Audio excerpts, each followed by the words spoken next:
Serial तुमसे तुम तक के आने वाले अपकमिंग ट्रैक में जहां पे एक तरफ अन्नू और आर्यवर्धन की नजदीकियां अब परिवार वालों के साथ साथ मोहल्ले वालों को भी दिख रही हैं, जहां पे दोनों ही घूम रहे हैं आराम से और बिना किसी टेंशन के, बिना किसी लाज के दोनों साथ में घूम रहे हैं। इस बात से चांदनी चौक की उन गलियों के लोगों को हो चुकी है आपत्ति। उन्हें ऐसा लगता है कि कहीं आर्यवर्धन और अन्नू की कोई सेटिंग तो नहीं है, कोई रिश्ता तो नहीं है और विपिन बेवकूफ बन रहा है, या नहीं कहीं अन्नू आर्यवर्धन के साथ शादी से पहले ही भाग न जाए। इस बात से अब विपिन की बुआ को बहुत सुनाने वाले हैं पूरे मोहल्ले वाले, और अब इसी चीज का जो असर होने वाला है वो अन्नू के घर पे होने वाला है, क्योंकि अन्नू की मम्मी पुष्पा को विपिन की जो बुआ है वो सुनाने वाली है और बहुत चिल्लाने वाली है कि आखिरकार अन्नू के ऊपर लगाम क्यों नहीं लगाती, और ये बड़ा आदमी आर्यवर्धन तुम्हारे घर बार बार आना जाना ये अच्छा नहीं है, इस वजह से कहीं अन्नू की शादी ना टूट जाए ऐसा डरा देती है। वहीं पुष्पा लेती है बड़ा फैसला और पुष्पा बहुत गुस्सा हो जाती है। पुष्पा अन्नू को बुलाती है तुरंत फोन लगा के और उसे चिल्लाती है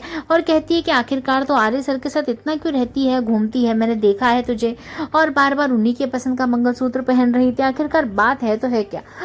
आर्यवर्धन भी पीछे पीछे आता है और सुनता है पुष्पा की सारी बातें। जब वो पुष्पा को बताने की कोशिश करता है, नॉर्मल करने की कोशिश करता है, तो पुष्पा भड़क उठती है आर्यवर्धन पे और हाथ जोड़ के उसे कहती है कि तुम चले जाओ यहाँ से, नहीं तो मेरी बेटी अन्नू की शादी विपिन से हो ही नहीं पाएगी। वहीं पे अब जो विपिन के घर वाले हैं वो मना कर देंगे शादी के लिए अगर आप इधर बार बार आए और गए, और आर्यवर्धन अगर अन्नू के साथ रहेगा तो विपिन से अन्नू की शादी मुश्किल है। इस बात को कह के आर्यवर्धन को इज्जत घर से बाहर निकाल दिया गया है पुष्पा के द्वारा, लेकिन अन्नू ये नहीं चाहती है। अन्नू चाहती है कि आर्यवर्धन घर पर ही रहे। इस बात को मद्देनजर रखते हुए आर्यवर्धन के लिए लड़ाई लड़ने वाली है हमारी अन्नू, लेकिन अनफॉर्चुनेटली हमारे जो आर्यवर्धन है उसको घर से बाहर जाना ही होगा, क्योंकि अब जिस मोहल्ले में वो रह रहा है उस मोहल्ले में अन्नू की बदनामियां हो रही हैं, उस वजह से अब वो चला जाता है। लेकिन दोस्तों लौट कर एक बार फिर से आर्यवर्धन वापस आएगा, लेकिन वो अन्नू की शादी के दिन, जहाँ पे उसको पता पड़ने रघुपति एक फ्रॉड आदमी है और वो अन्नू को फंसाने के लिए